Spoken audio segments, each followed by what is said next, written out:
Boa noite para todo mundo. Nós estamos aqui mais uma terça-feira reunidos no nosso grupo de estudos.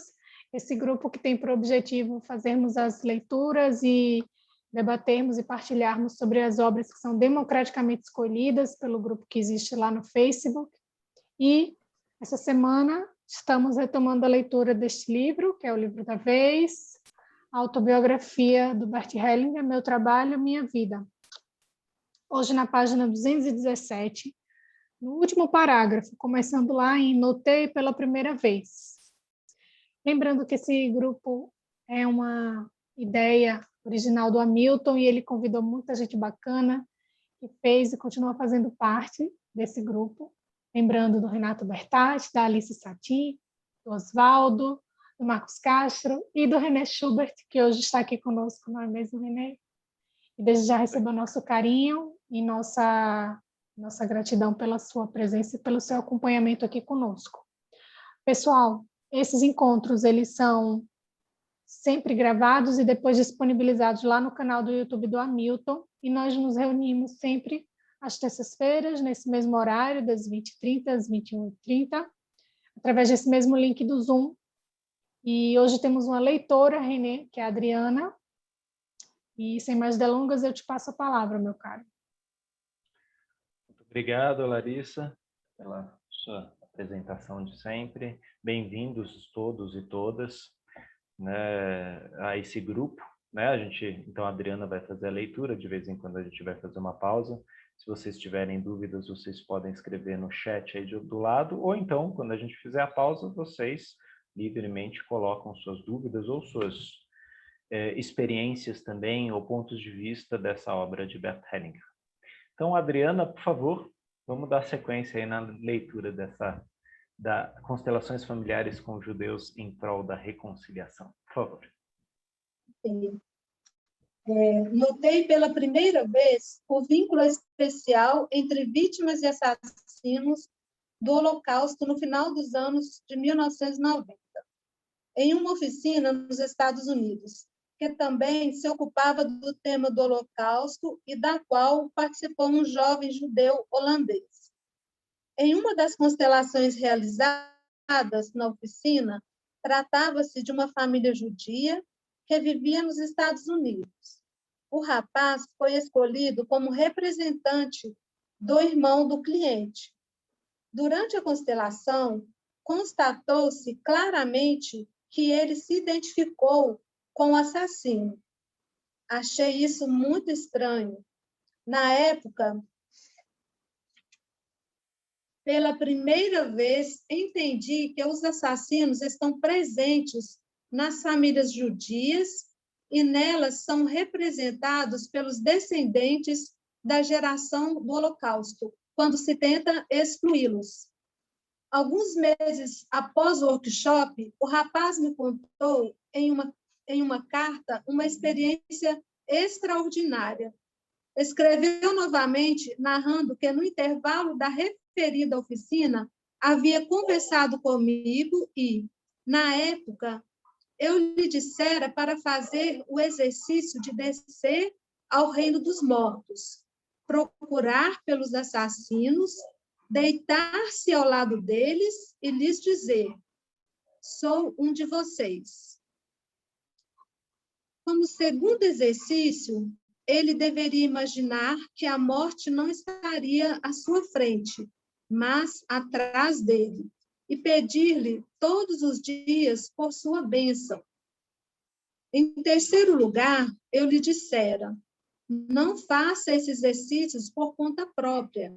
Espere até sua alma assumir esse trabalho. Esse também seria um exercício. 3 meses depois, ele teve a seguinte experiência extraordinária. Ao dormir, foi tomado por algo parecido com um sonho, mas que era mais do que um sonho. Ele pertencia a um pelotão de fuzilamento que executava pessoas, aparentemente judias, e ele próprio teria matado judeus dessa maneira. Em seguida, foi levado à justiça e teve de se defender perante o juiz. Disse: sim, é verdade, sou um assassino. Matei pessoas, mas minha defesa consiste no fato de que sou humano e de que depende das circunstâncias se alguém se torna um criminoso ou uma pessoa de bem. Todo ser humano é capaz de tudo. Em seguida, foi condenado à morte. Porém, nos meses entre a condenação e o dia da execução, despediu-se dos parentes e entes queridos. Sentiu-se muito sereno e recolhido, com a capacidade de percepção bastante aguçada. No dia da execução, foi conduzido a uma sala por onde se chegava a cadeira elétrica. Porém, primeiro teve de esperar por algumas horas. Por fim, apareceu alguém com a informação de que a sua execução fora adiada e ele teria de esperar mais. Apesar disso, permaneceu o tempo todo tranquilo e pronto para morrer. Em seguida, lhe disseram que o juiz havia alterado a condenação e que ele não seria executado, mas exilado. Permitiram-lhe escolher o lugar onde ele viveria em exílio, longe de todas as pessoas. Assim, ele deixou a prisão e ficou do lado de fora. Ainda no sonho, pronunciou as seguintes palavras: sobrevivi e sou uma pessoa inteiramente nova. Para mim, não há mais culpa nem inocência. Escreveu que, após despertar, sentia-se totalmente diferente e acrescentou: em minha percepção, as cores se tornaram mais luminosas e meus movimentos desacelerados, pois segui com muita atenção tudo o que estava acontecendo. O rapaz apenas quis informar-me sobre essa experiência. E a relato aqui porque essas coisas são possíveis quando confiamos em nossa alma e lhe entregamos o comando. No período que se seguiu, refleti muito a respeito da relação entre judeus e alemães, bem como entre judeus e cristãos, em associação com as experiências que tinha feito nas constelações. Resumi o resultado dessas reflexões em uma palestra intitulada O Judaísmo em Nossa Alma, que primeiro proferi em uma igreja protestante em meu distrito, e mais tarde, como não podia deixar de ser, na sinagoga de Graz, em janeiro de 2002. Em relação ao título da palestra, alma significa aqui a dos cristãos e a dos alemães. Embora ambas estejam amplamente interligadas no que se refere ao sofrimento do povo judeu durante o domínio do nacionalsocialismo alemão, concentrei-me, sobretudo, nos efeitos desse período sobre a alma dos alemães. Na alma dos cristãos e dos judeus, a imagem da eleição feita por Deus assume um lugar central. Os cristãos tomaram essa imagem dos judeus. Depois, designaram a si mesmos como povo eleito e, por conseguinte, passaram a considerar o povo judeu abandonado e rejeitado por Deus. Portanto, a imagem da eleição sugere que Deus preferiu um povo, elevou-o acima de outros povos e transferiu-lhe o domínio sobre eles e em seu nome. Como essa imagem de Deus chega à nossa alma? Poderíamos falar de Deus nesse caso? Com efeito, esse Deus que elege e rejeita causa medo, pois os eleitos também temem que possa bani-los a qualquer momento. Essas imagens vêm das profundezas da alma, primeiro da própria alma, depois dos abismos de uma alma comum a um grupo maior. Dessa alma comum emergem imagens de eleição e rejeição. São colocadas no céu, onde são vistas e temidas como algo superior a nós e divino. Os que se sentem eleitos se identificam com o Deus que elege e rejeita. Eles próprios elegem e rejeitam e, assim, tornam-se temíveis para os outros, que consideram condenáveis. Mas o que acontece quando os outros grupos e outros povos agem segundo as mesmas imagens interiores? O resultado é visto nas guerras religiosas, nas quais esses grupos não percebem a si próprios, nem os outros como indivíduos. Ambos os lados agem, então, como se estivessem possuídos por um delírio coletivo. No caso da alma dos cristãos, há que se acrescentar o fato de que creem no mesmo Deus dos judeus, ou seja, também em nome do Deus dos judeus, banem o povo judeu como se fossem Deus e consideram despojá-lo de seus direitos perante Deus. A tentativa dos nacionalsocialistas de aniquilar todo o povo judeu mostra a terrível dimensão que isso pode tomar. Poderíamos argumentar aqui que os líderes nacionalsocialistas e seu respectivo movimento não podemos nos deixar enganar, pois, do ponto de vista da consciência da eleição, esse movimento carregou traços essencialmente cristãos. O Faubourg sentia-se convocado pela providência, convocado para conduzir o novo povo eleito, sob a imagem da raça dominante e, no caminho rumo a esse objetivo, aniquilar o povo que fora eleito anteriormente.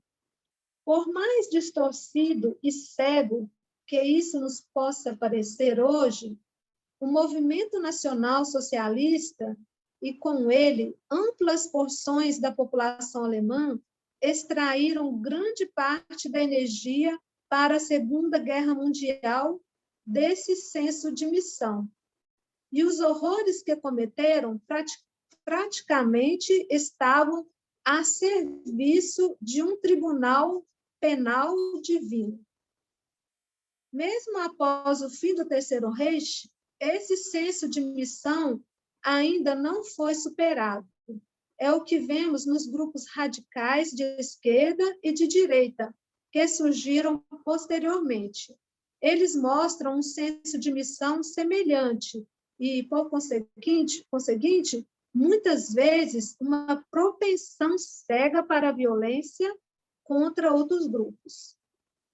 Contudo, apenas a oposição entre o antigo e o novo povo eleito não explica a aversão de muitos cristãos pelos judeus, nem a crueldade dos pogroms e... Adriana, seu microfone. Tem isso, que me parece ser a mais importante. Tem a ver com a oposição irreconciliável entre o homem Jesus de Nazaré e a fé em sua ressurreição, bem como em sua ascensão à direita de Deus. Entre os primeiros cristãos, o homem Jesus logo passa para segundo plano. Sua imagem é sobreposta por aquela do Cristo elevado ao céu e tornada irreconhecível. Com isso, os cristãos reprimem a dolorosa realidade de que Jesus se viu abandonado por Deus na cruz.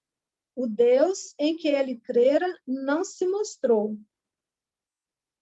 Elie Wiesel, importante escritor judeu, relatou o enforcamento público de uma criança em um campo de concentração. Diante desse horror, alguém perguntou: onde está Deus? E Eliezer ouviu uma voz responder dentro dele: onde ele está? Ali, pendurado na forca.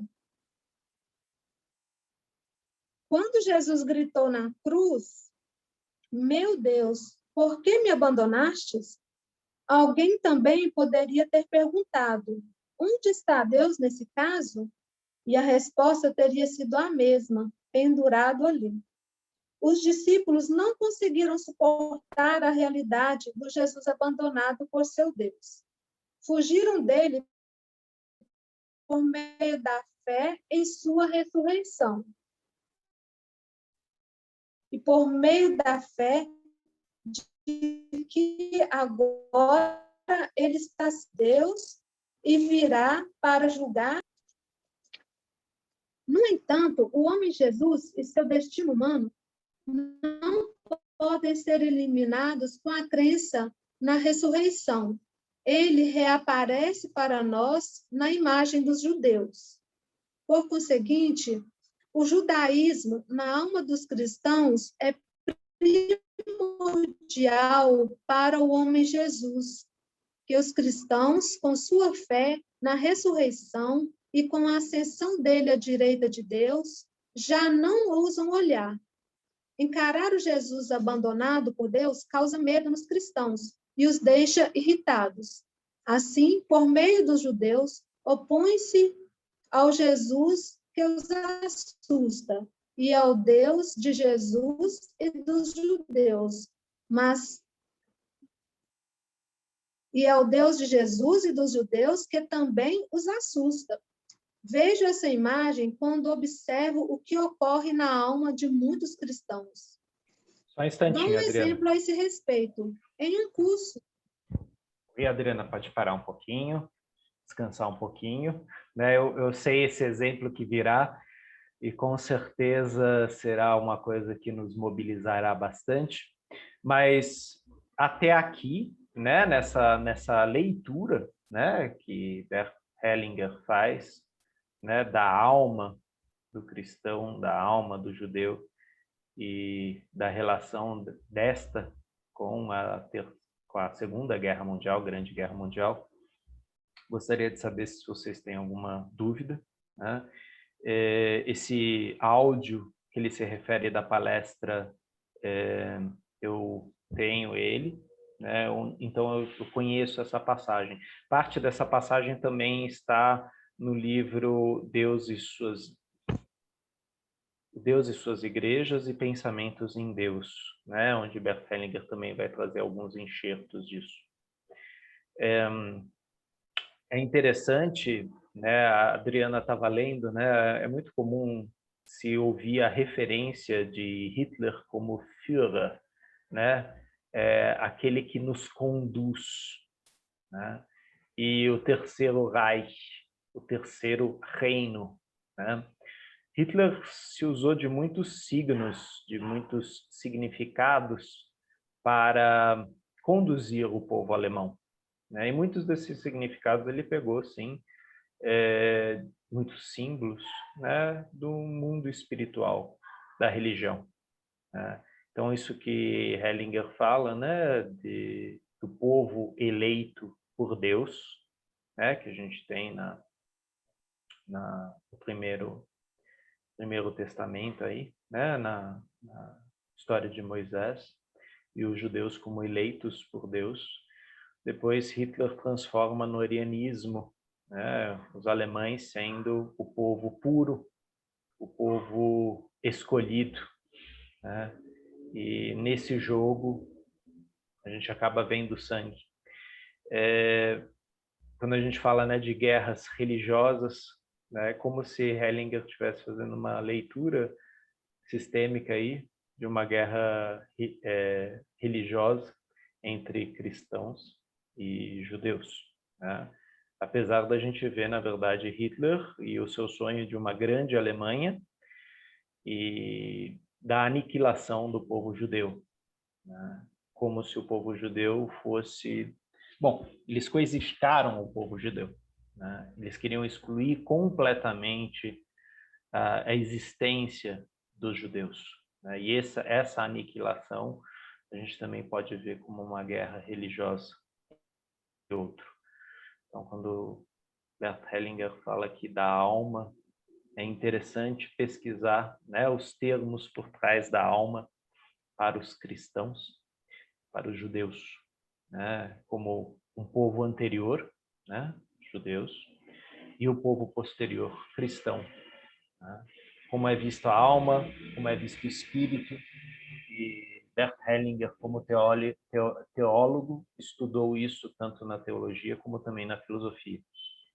Então, a gente tem alguns pensadores como Heidegger, que vão nomear várias esferas, né, da alma, do corpo e do espírito, né, para observar um fenômeno que moveu o mundo inteiro, como a Terceira Guerra Mundial, de vários aspectos, inclusive religioso.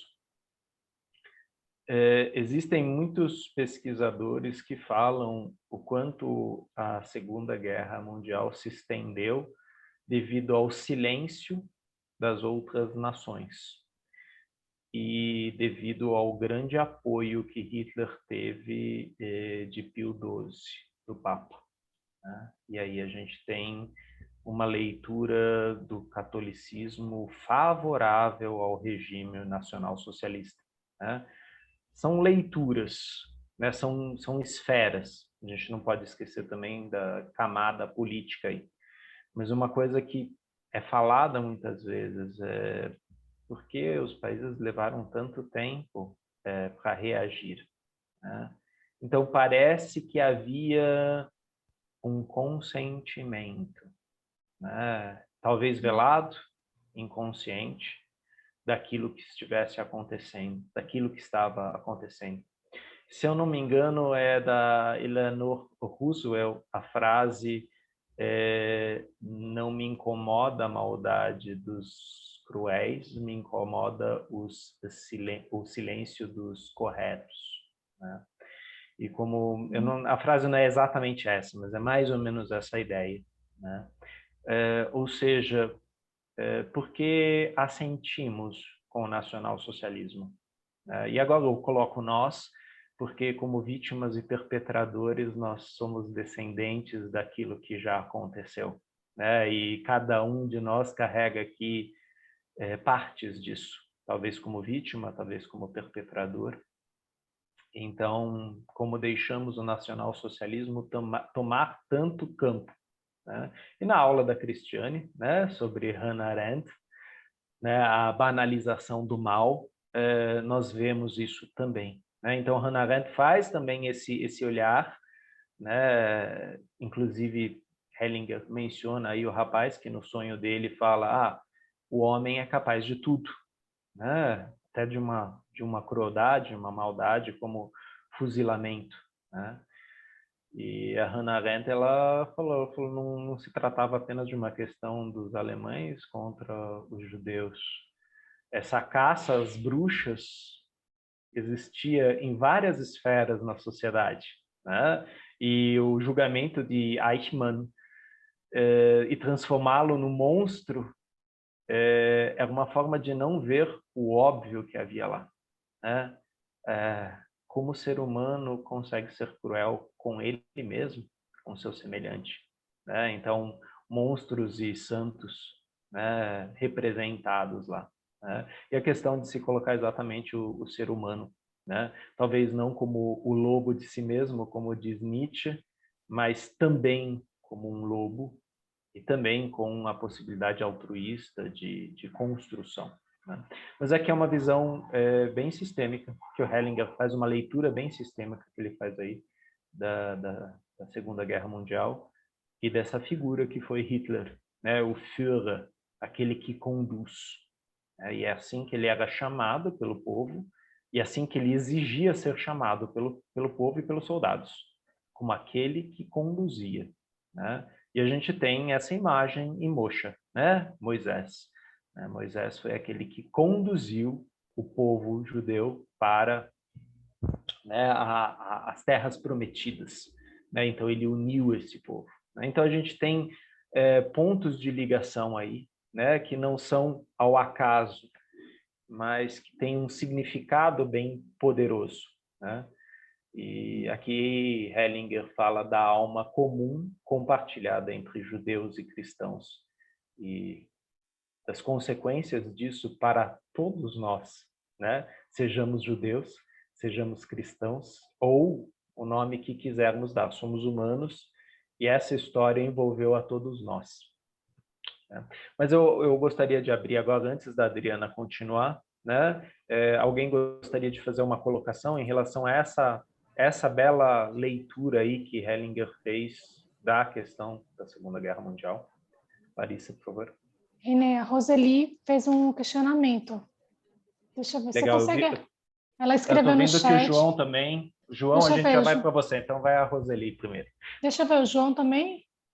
O João levantou a Não, mão. eu estou levantando o dedo aqui. Ah, João, eu não vi, desculpa.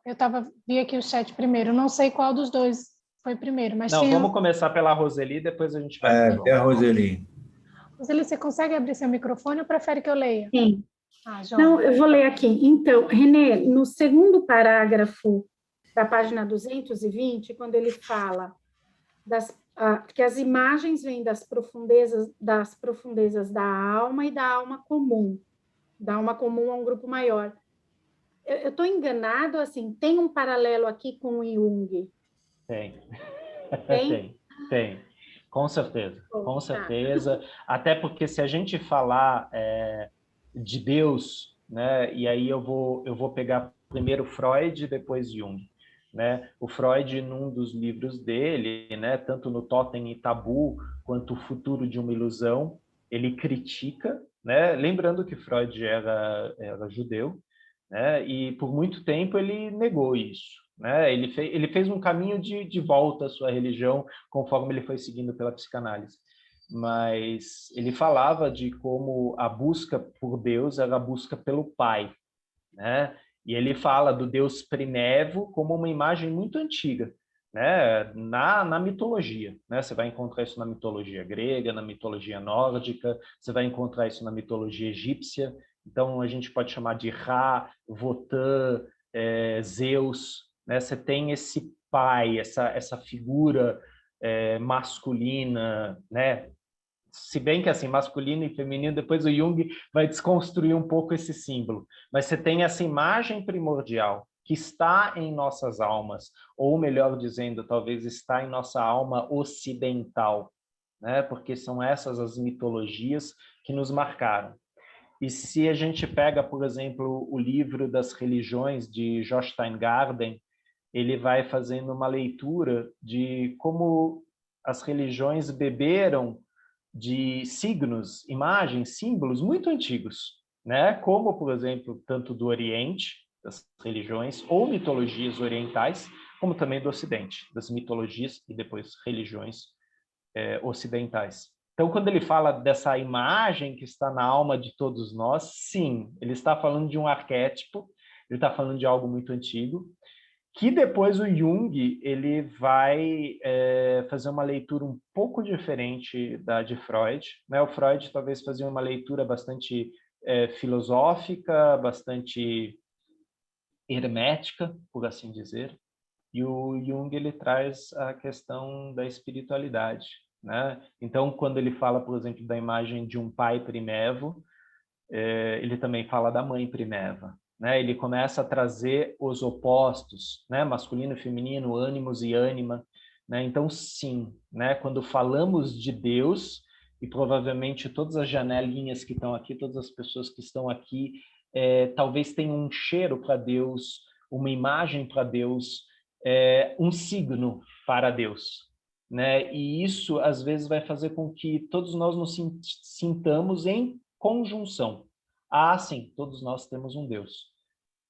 Talvez não seja o mesmo, mas sim, como raça humana, sim, é uma imagem que nos une a todos. Então, sim. E a gente não pode esquecer que que o Hellinger era um grande leitor de Carl Gustav Jung, né? Então, muitas vezes ele vai trazer à tona estas imagens da psicologia analítica. Ok, obrigada. Obrigado, Roseli. João, por favor. René, aí na página 221, no finalzinho do terceiro parágrafo, do segundo parágrafo, ele fala, o Deus em que ele crera, né, não se mostrou, quer dizer, o Deus em que Jesus acreditou, esperava que ele interviesse, ele não fez isso. Uhum. Bom, aí, não sei se a minha fé é ingênua, mas a gente acha e acredita na ressurreição. Não sei também a opinião do Bert Hellinger sobre a ressurreição, não é? É muito interessante aqui, João. Eu li e reli várias vezes, sabe? Na verdade, eu ouvi várias vezes isso. Hellinger ele está falando da Trindade, né? Pai, Filho e Espírito Santo. E na hora que Jesus olha para cima e pergunta, Pai, por que me abandonaste? Deus não está mais lá em cima. Ele está crucificado. Né? Então, nesse momento, se a gente fala, a gente pode falar a palavra ressurreição ou talvez encarnação, mas assim vai dar bagunça isso na cabeça. Mas é como se Deus entrasse na carne de Jesus naquele momento. Por isso que Hellinger depois fala dessa questão do menino enforcado, né? Que pessoas olham para a criança enforcada e falam: onde está Deus agora? Está lá, enforcado, está lá, pendurado. Né? Então, esse é o sacrifício supremo, não só do homem, Joshua, Jesus, mas do Pai, que consegue, através do sacrifício de seu filho, tornar-se carne junto com os homens. Então, essa é a leitura que eu faço. Né? Mais pela Trindade do que pela ressurreição. Mas, por favor, João, continue sua linha de pensamento. Não, era isso só essa pontuação aí. Vale a pena depois vocês relerem essa passagem. Quando eu comprei esse DVD, no início eu tive muita dificuldade até com o alemão, tá? Porque é um texto denso, tal, e é um alemão mais arcaico. Então, eu tive que recorrer a pessoas que estudavam também religião, né, teólogos, para poder entrar mais nas referências, né? O Hellinger, ele falava muito proximamente a gente, né? Só que ele tinha anos e anos aí de experiência, de estudos, tal. Então, por isso que ele usava tantas metáforas, por isso que ele usava tantos exemplos, para aproximar mais da gente, né? Então, a leitura que eu faço dessa parte específica é da Trindade, né? É da Trindade que depois Santo Agostinho traz tão forte, né? Pai, Filho e Espírito Santo, né? Que se dá no momento final da crucificação, né? E que muitos questionaram, tá, Deus abandonou a Jesus, homens de pouca fé. Né? Como dizia Jesus, perdoa-os porque não sabem o que dizem ou o que fazem. Né? Jesus sabia do sacrifício que ele fazia. Né? Mas a questão, esse momento onde Jesus olha para o alto e fala, Pai, por que me abandonaste? A gente vê o homem com medo frente à morte. Né? Todo homem de frente com a morte teme. Né? E aí ele mostrou que sangue corria em suas veias. Ele era um homem, apenas um homem. E graças a esse sacrifício, ele trouxe o reino dos céus para a terra. Essa é a leitura metafórica que nós fazemos. Mas, logicamente, isso é só uma leitura, João. A gente pode fazer muitas outras, tá? Que é interessante você ter me perguntado isso, porque isso também ficou com uma pulga atrás da minha orelha. E não que eu tenha ela respondido, mas é legal de vez em quando a gente dar aquela coçadinha e, ok, será que é isso mesmo? Larissa, nós temos mais alguma colocação? Valeu, René. Valeu, João. Sim, temos a Cris. Cris, você pode abrir seu microfone? Olá, René, é porque me chamou a passagem do rapaz que era judeu, mas que fez né, assim, ele representava um assassino, essa coisa toda, e ele relata depois para Bert Hellinger que ele havia tido uma experiência extraordinária, né, e Bert, ele relata isso, e ao final, eu achei interessante, por isso que eu até coloquei no chat, a gente pode entender o relato do sonho, né, a questão dele, né, ter vivido todo aquele processo, né, inclusive ido para frente de um juiz, esperado a sentença, inclusive era uma cadeira elétrica, e depois ele se viu fora, e quando ele se viu fora, ele, como dizer, ele não sentia mais nem inocência e nem culpa.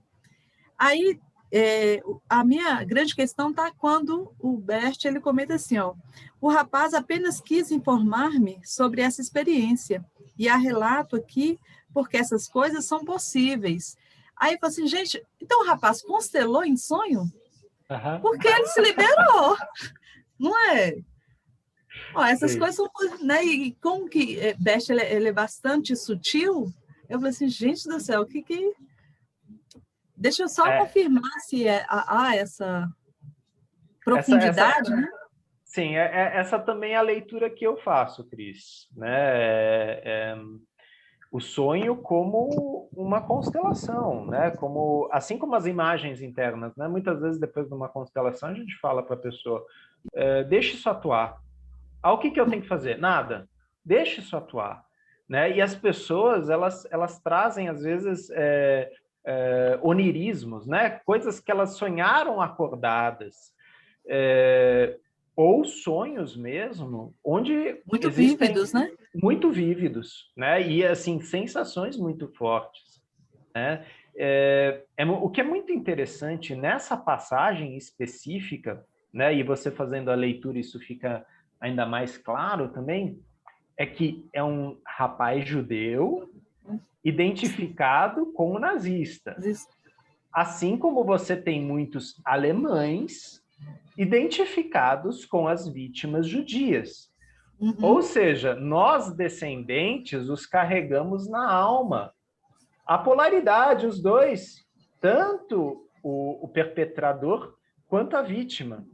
Se eu manifesto um perpetrador dentro de mim, eu estou procurando o quê? A vítima.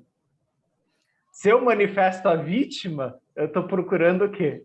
O perpetrador. Né? E isso, às vezes, em ciclos repetitivos e alternados. Né? Então, esse sonho que o rapaz traz é um sonho com começo, meio e fim, que é difícil. Né? Já começa por aí. Né? É um sonho que ele tem uma cadência, tal. Ou seja, esse cara, provavelmente, ele estava realmente constelando aquilo lá, a partir, talvez, da leitura que ele fez de alguma coisa do Hellinger, de uma rápida pontuação do Hellinger, de uma meditação, quer dizer, ele seguiu o trabalho mentalmente, ou melhor falando, né, a orientação do Hellinger foi, faça isso quando sua alma, né, meio que te conduzir a isso. E ele levou isso talvez ao pé da letra, né, ele deixou ao encargo da alma, e a alma no mundo onírico, que muitos falam, né, principalmente os egípcios falavam isso, né? Que quando sonhamos nos encontramos com Deus, né? Ou seja, estamos em contato com a esfera espiritual, e aí acontece uma resolução, uma reconciliação. Até o próprio fato desse cara procurar o Bert Hellinger, né? Sabendo que estava tendo um trabalho assim, ele estava buscando respostas. Né? As pessoas que nos procuram terapeuticamente, elas buscam respostas, né? Elas estão olhando e elas vai procurar em tudo quanto é lugar, vai procurar nas runas, nas cartas, na astrologia, e aqui eu não estou fazendo uma crítica, a pessoa está buscando, é que ela não sabe exatamente o que ela está buscando e como, mas ela está buscando, né? E aí, de repente, nesse momento que encontra com o Hellinger, e o Hellinger dá esse, talvez, comando, né? Permita que sua alma faça isso, né? A alma meio que foi preparando a mente desse cara, falou, agora vai. Né? Porque essa imagem da vítima e do perpetrador, ela é uma imagem muito difícil, ela é uma imagem muito dolorida, né? E a gente está falando não de uma, duas, três, às vezes 4, 5, 6 gerações, né? E a dor de todos esses ancestrais, né? Manifestadas em um corpo, né?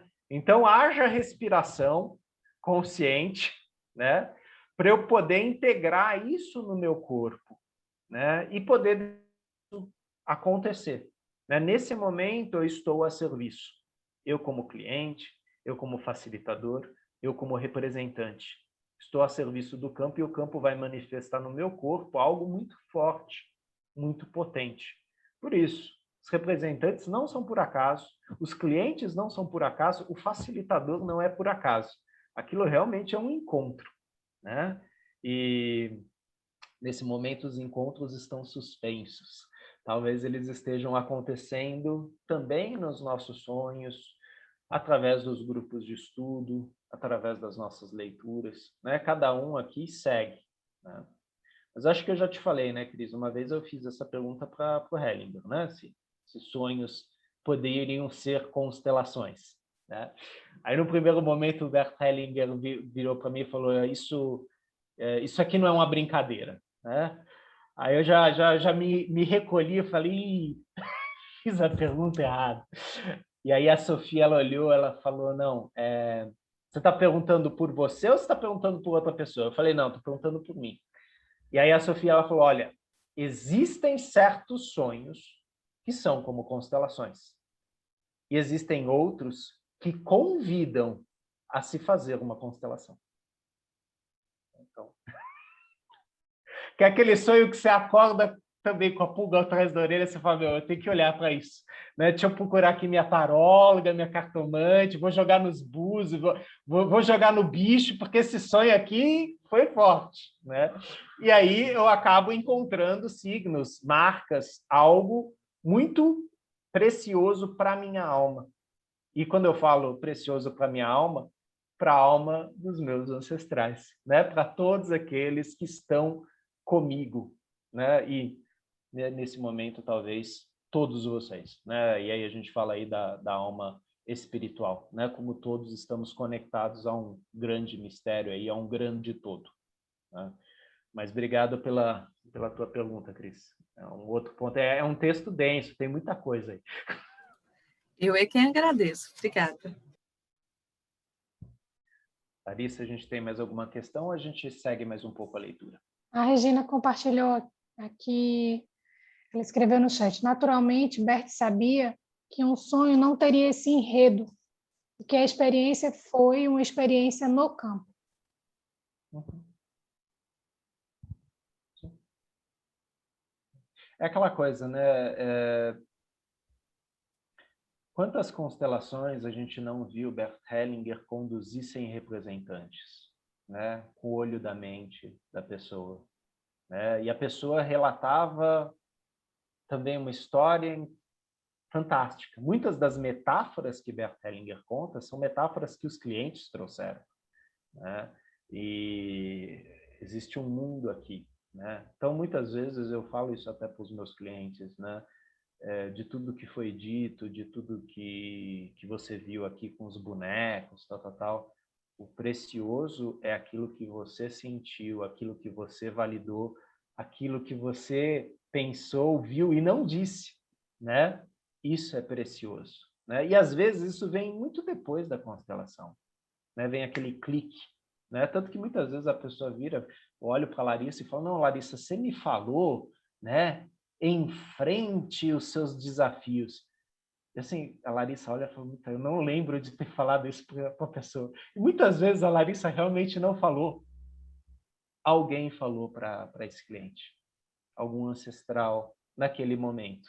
Algum boneco, né? Então, por isso que a gente brinca, né? São bonecos de Playmobil, de madeira, né? Mas, para o nosso cliente, naquele momento, eles são vivos, eles são anímicos, né? Eles trazem mensagens que simbolicamente a pessoa sente, ouve, fala, percebe, né? Isso é o mágico, o rico da constelação. Eu estou falando agora dos bonecos por causa da pandemia, tá, gente? Por favor, Regina. Eu gostaria de explicar, eu quis dizer que nós sabemos que os sonhos vêm, na verdade, em flashes, né? Nós aqui complementamos e formamos o enredo. Então, provavelmente, a experiência que ele viveu foi uma experiência como no campo morfogenético mesmo, né? E aí fica o sonho como sendo uma forma de expressão disso. Tive a impressão que Beth deixou que a coisa ficasse como no relato dele, um sonho.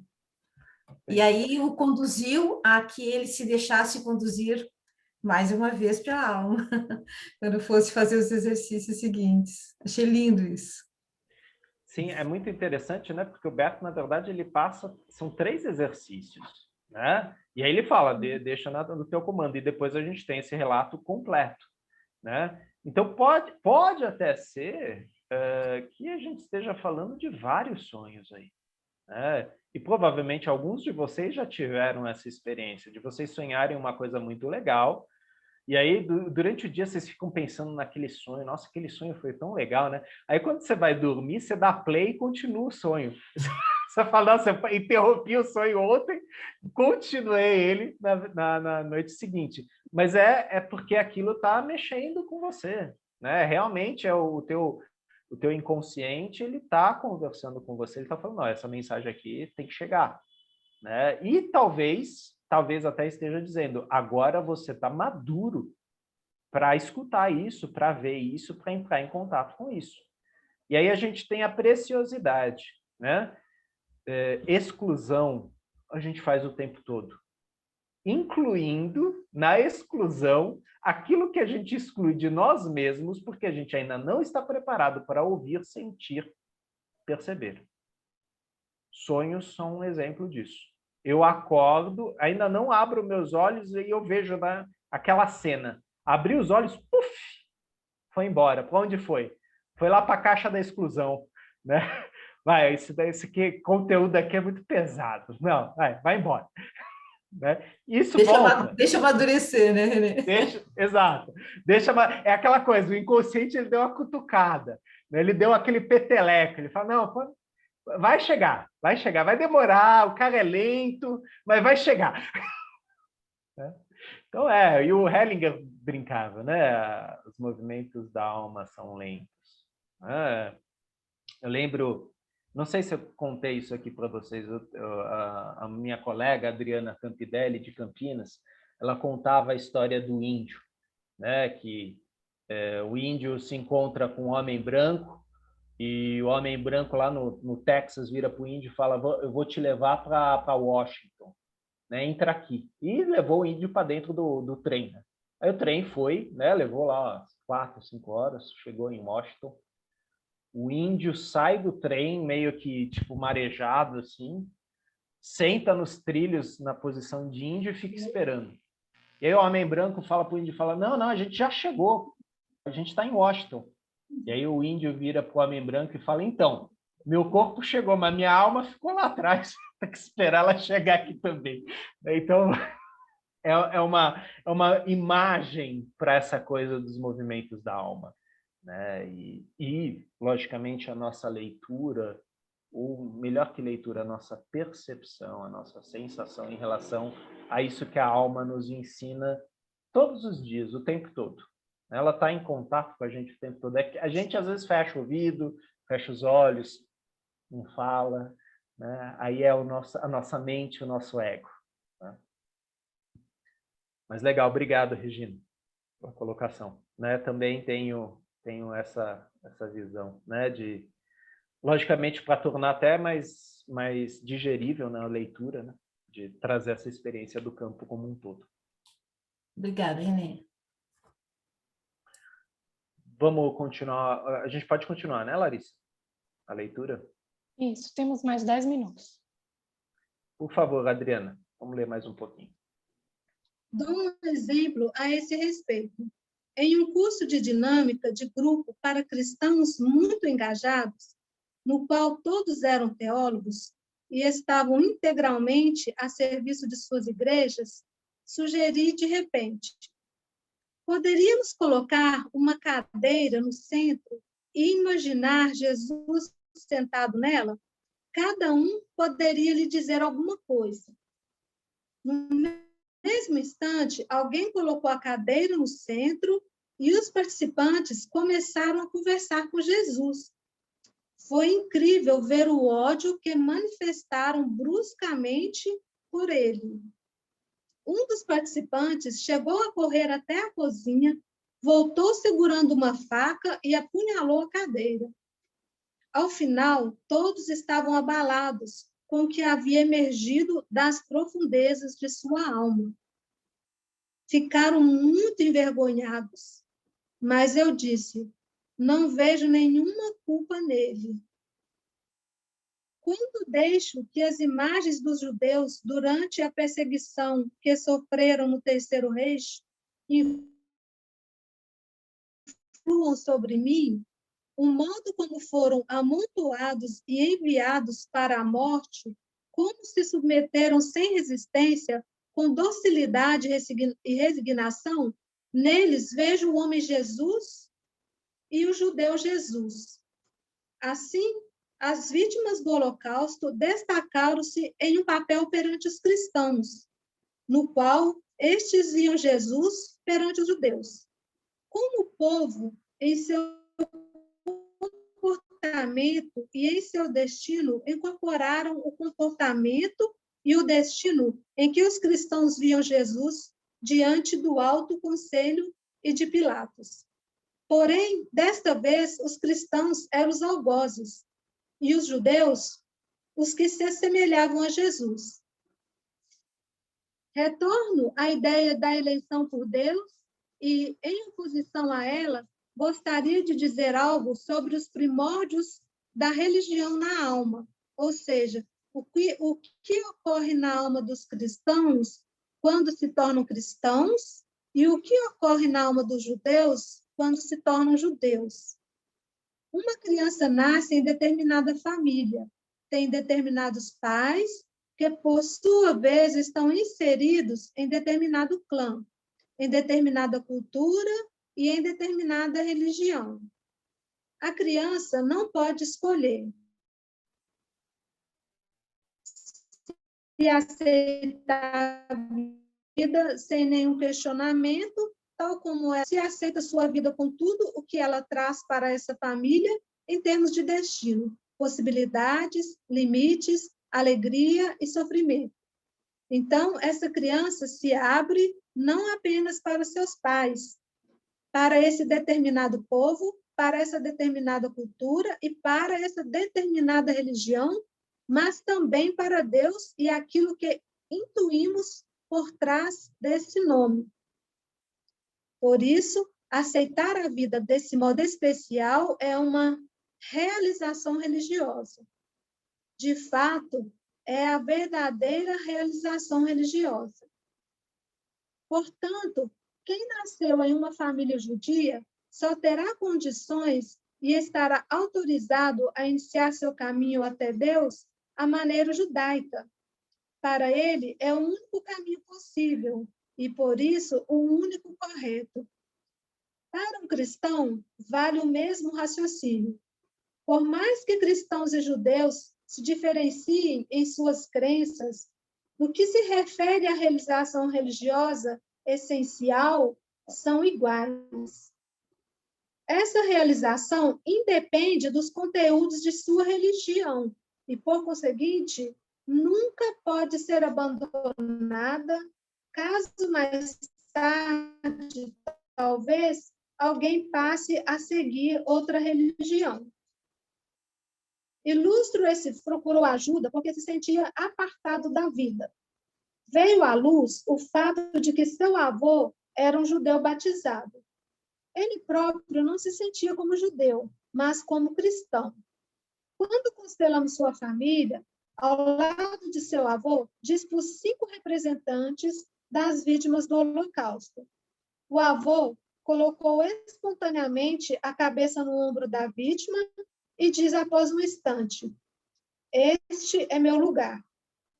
Quando o rapaz foi solicitado a dizer ao avô: "Também sou judeu e permanecerei judeu," Só conseguiu fazê-lo com muito medo e tremendo.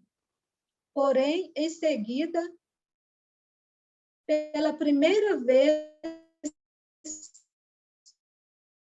sentiu-se com seu peso no chão. Sua confissão ao cristianismo ou retorno às suas raízes judaicas? A realização religiosa fundamental foi sua confissão. Sou judeu e permanecerei judeu. Uma árvore não pode colher o lugar em que cresce. Não pode escolher o lugar em que cresce. Porém, o lugar onde sua semente cair é o correto para ela. Isso também vale para nós.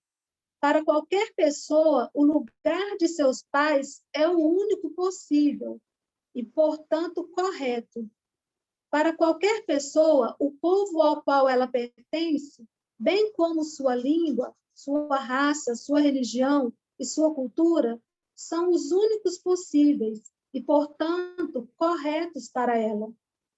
Quando o indivíduo concorda, em essência, que recebe com humildade algo de uma instância superior a ele e a todos os seres humanos, e evolui em seu lugar de acordo com suas possibilidades, então sabe que é igual a todas as outras pessoas.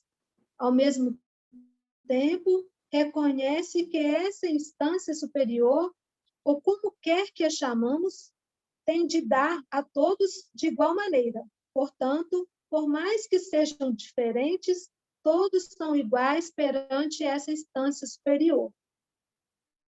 Considerando-se esse contexto, cabe indagar como os cristãos, e sobretudo os alemães, podem lidar com sua culpa em relação aos judeus? O que podem e devem fazer para superar essa culpa e dar aos judeus o lugar que lhes é devido em seu meio? E como os judeus podem lidar com a culpa dos cristãos e dos alemães em relação a eles? O que pode levar à reconciliação nesse caso? Seria possível haver alguma reconciliação perante essa culpa? Só um instantinho, Adriana. Em Eu acho que nós podemos levar essas perguntas para nós, na nossa noite de sono hoje, na nossa semana, ou então, logicamente, para o nosso colega Marcos. Ele adora responder essas perguntas.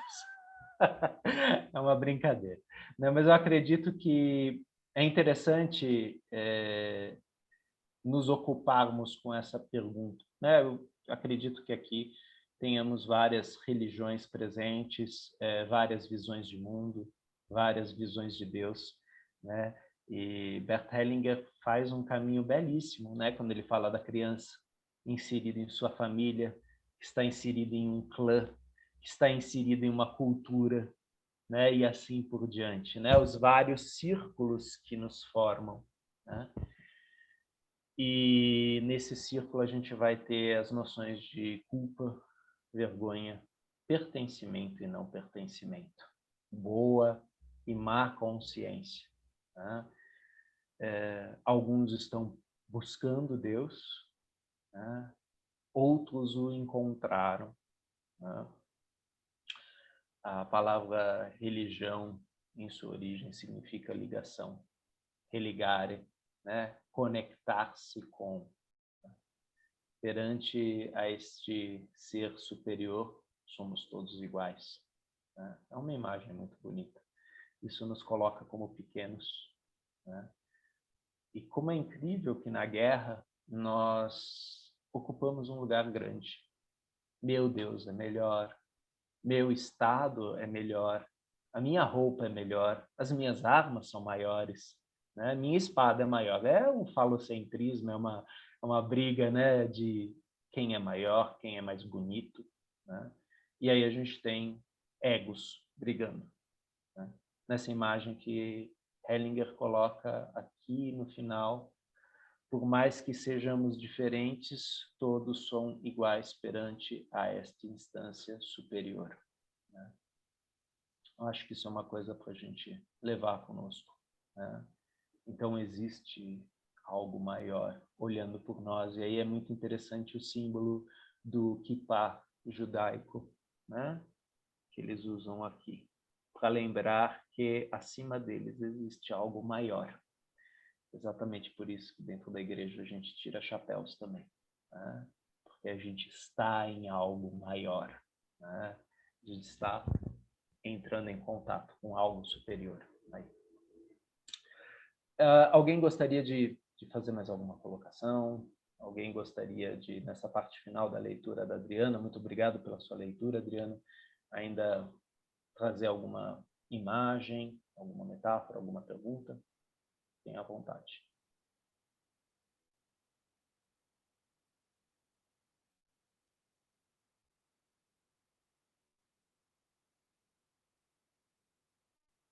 Então, eu vou passar a palavra para a Larissa, né?